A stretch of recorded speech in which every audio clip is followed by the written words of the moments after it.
நாங்கள் பக்ரீத் வந்து கொண்டாடலைங்க. பாப்பாவுக்கு மட்டும்தான் ட்ரெஸ் எடுத்துகிட்டு வந்தேன். எனக்கு வந்து பழைய ட்ரெஸ்ஸே வந்து போட்டுக்கிட்டேன்.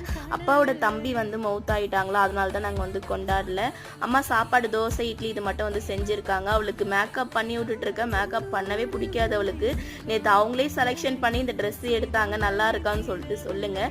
பாப்பாவுக்கு ட்ரெஸ் போடாமல் எப்படி இருக்குதுன்னு சொல்லிட்டு தான் அவளுக்கு ஒரு ட்ரெஸ் மட்டும் நேற்று எடுத்துகிட்டு வந்தேன்.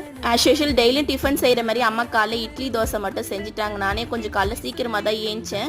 பக்ரீத் தொழுலாம் தொழுதுட்டு அதுக்கப்புறம் வந்து சாப்பிட்டுட்டு பாப்பாக்கெல்லாம் கொஞ்சம் ட்ரெஸ் போட்டு விட்டேன். வாட்ஸ்அப்பில் நிறைய பேர் மெசேஜ் பண்ணியிருந்தீங்க, வெளியூரில் தாக்கா நாங்களும் இருக்கோம், வீடு வேணும்னா சொல்லுங்கக்கா, நம்பர்லாம் வந்து கொடுத்துருந்தீங்க, ரொம்ப நன்றி.